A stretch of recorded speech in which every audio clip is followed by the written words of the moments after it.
भाजपा प्रदेश अध्यक्ष पंडित मोहनलाल बड़ोली हमारे साथ हैं। जिस तरह के रुझान आ रहे हैं उसी पर आज चर्चा करते हैं। कहीं ना कहीं जिस तरह का डाटा बीजेपी की विधायकों के जीत का सामने आ रहा है, लगातार जो ग्राफ बढ़ रहा है, उस पर कहीं ना कहीं ये जरूर कहा जा सकता है कि आने वाला समय जो है 5 साल के लिए बीजेपी का रहेगा। तो पहले तो किस तरह का जो सुनैरियो आपको दिख रहा है, जो कयास लगाए जा रहे थे या कहेंगे एग्जिट पोल जो आ रहा था उससे कहीं ना कहीं बिल्कुल विपरीत जो है इस समय रुझान देखने को मिल रहे हैं। एग्जिट पोल की पोल आज हरियाणा की जनता ने खोलने का काम किया है और हरियाणा की जनता इसकी बधाई की पात्र है कि उन्होंने तीसरी बार हरियाणा प्रदेश में स्पष्ट बहुमत की सरकार भारतीय जनता पार्टी की बनाने का काम किया है।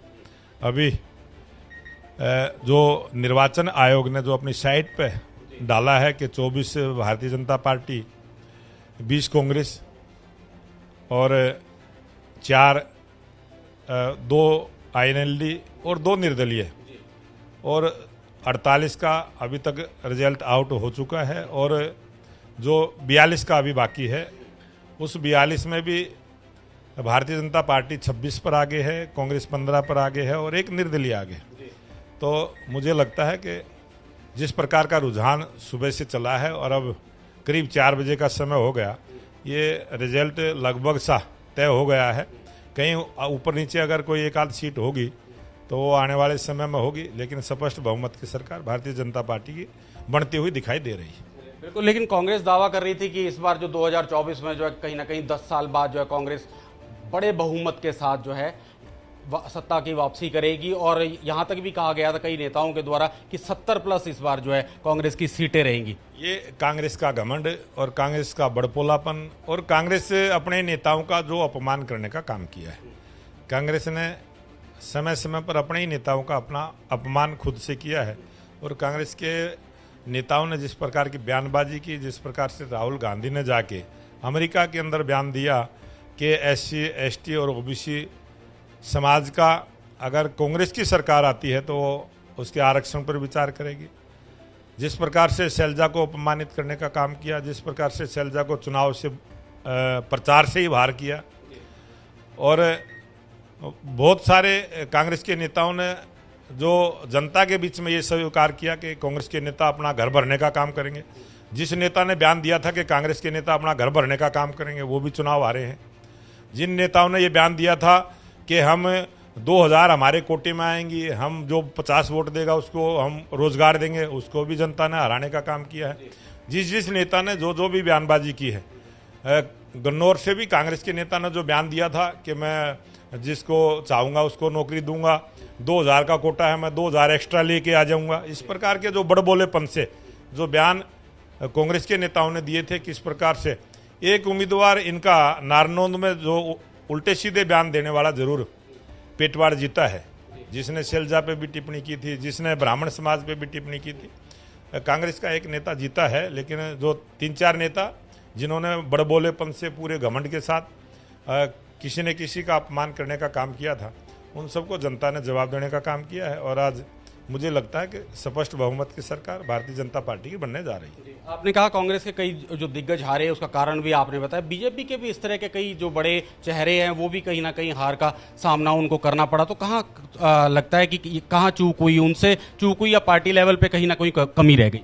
अगर कोई भी, ये हरियाणा का ऐसा स्वभाव रहा है, हरियाणा की जनता किसी के घमंड को स्वीकार नहीं करती है और हुड्डा ने जिस प्रकार से घमंड किया, कांग्रेस के नेताओं ने, कांग्रेस के कार्यकर्ताओं ने जिस प्रकार से बूथ पर झगड़े किए हैं, बूथ पर गुंडागर्दी दिखाने का काम किया है, उसका जवाब हरियाणा की जनता ने दिया है। 7 गारंटियां कांग्रेस ने दी थी। क्या लगता है आपको कि जनता जो है वो 7 गारंटियों की तरफ क्यों नहीं गई और बीजेपी को एक बार फिर सत्ता में तीसरी बार हैट्रिक बनाने का चांस जो है कहीं ना कहीं दिख रहा है कि हरियाणा की जनता दे रही है? कांग्रेस ने जो गारंटी दी थी, आज देश में गारंटी प्रधानमंत्री नरेंद्र मोदी जी की है। पूरी दुनिया लोकप्रिय प्रधानमंत्री नरेंद्र मोदी जी की गारंटी चाहती है। इस देश की जनता लोकप्रिय प्रधानमंत्री नरेंद्र मोदी जी की गारंटी चाहती है, दूसरे की गारंटी की आवश्यकता नहीं है। और कांग्रेस ने जो गारंटी के नाम से झूठ बोलने का काम किया, जिस प्रकार से उन्होंने रोजगार की बात की, वो रोजगार बेचने का काम करते रहे हैं। जिस प्रकार से उन्होंने जो बातें उसमें कही कि हम पेंशन देंगे, महिलाओं के लिए जो बातें कही, भारतीय जनता पार्टी उन काम को पहले करती रही है। उन्होंने 2000 की बात की, अभी हमारी सरकार बनेगी तो हम 2100 रुपये देने का काम करेंगे। महिलाओं को समान हमने पहले भी दिया, 50% का आरक्षण दिया।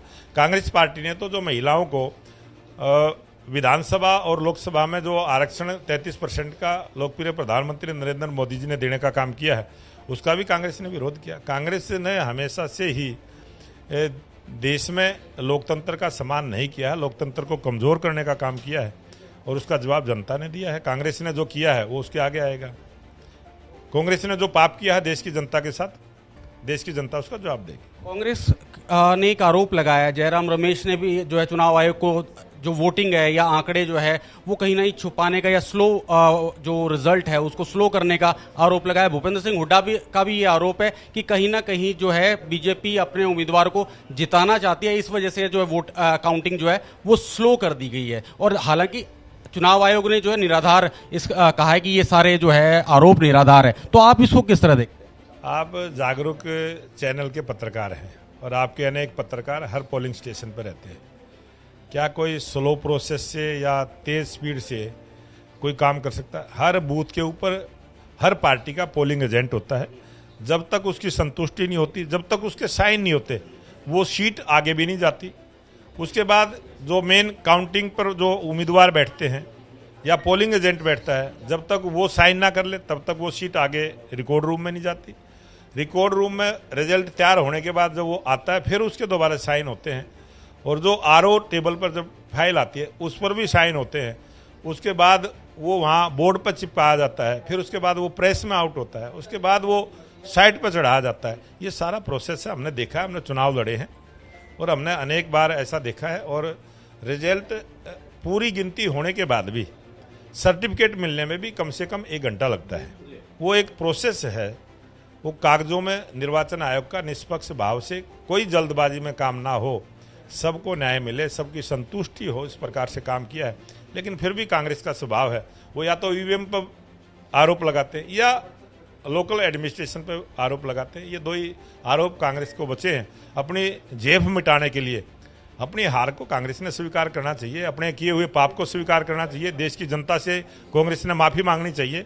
कितना बड़ा झूठ कांग्रेस के नेताओं ने बोला, किस प्रकार से SC ST OBC समाज का अपमान करने का काम किया, किस प्रकार से कांग्रेस के नेताओं ने बहुत सारे नेताओं के खिलाफ बयानबाजी करने का काम किया, उसकी माफी मांगनी चाहिए। बड़ोली साहब, वैसे परंपरा रही है हरियाणा की जनता जो है केंद्र में जिसकी सरकार होती है, स्टेट में भी उसकी जो है सरकार हमेशा अमूमन इस तरह बनती हुई नजर आई है। क्या एक नया रिकॉर्ड और बनेगा? बीजेपी के जो पिछली 2014 में जो जितने विधायक जीत के आए थे उससे कहीं ना कहीं आप ज्यादा विधायक जीतने की उम्मीद आपको लगता है जब फाइनल रिजल्ट आएगा? ये अच्छी बात है कि भारतीय जनता पार्टी आगे बढ़ी है और जब भी चुनाव हुआ भारतीय जनता पार्टी आगे बढ़ी है, आगे बढ़ती रही। यही है हमारा भी प्रयास है और इस जनता, हरियाणा की जनता ने भी जो आशीर्वाद दिया उनका भी बहुत बहुत धन्यवाद करता हूं। मेरा आखिरी सवाल है, मुख्यमंत्री का चेहरा कौन होगा? क्योंकि अनिल विज ने भी कहीं ना कहीं बार बार जो है इस तरह का दावा जताने की या ठोकने की मुख्यमंत्री के पद के लिए, क्योंकि वो कहते हैं मैं काफ़ी सीनियर हूं तो कहीं ना कहीं मैं भी अपना दावा जो है मजबूत करना चाहूंगा। तो और वहीं अगर कोई विधायकों की गिनती में कोई फर्क रहता है तो निर्दलीय और अन्य पार्टियों के लिए रास्ता क्या भाजपा की ओर से खुला है? जब स्पष्ट बहुमत की सरकार बनेगी तो पार्टी ने निर्दलीय की उसकी सरकार बनाने के लिए आवश्यकता नहीं है। स्पष्ट बहुमत की सरकार बनती हुई दिखाई दे रही है और दावा ठोकने से कोई मुख्यमंत्री नहीं बनता। राष्ट्रीय नेतृत्व के फैसले से मुख्यमंत्री बनता है और राष्ट्रीय नेतृत्व ने पहले से ही घोषणा कर रखी है कि 2024 के चुनाव के बाद जो भारतीय जनता पार्टी की सरकार बनेगी उसके मुख्यमंत्री नायब सिंह सैनी होंगे।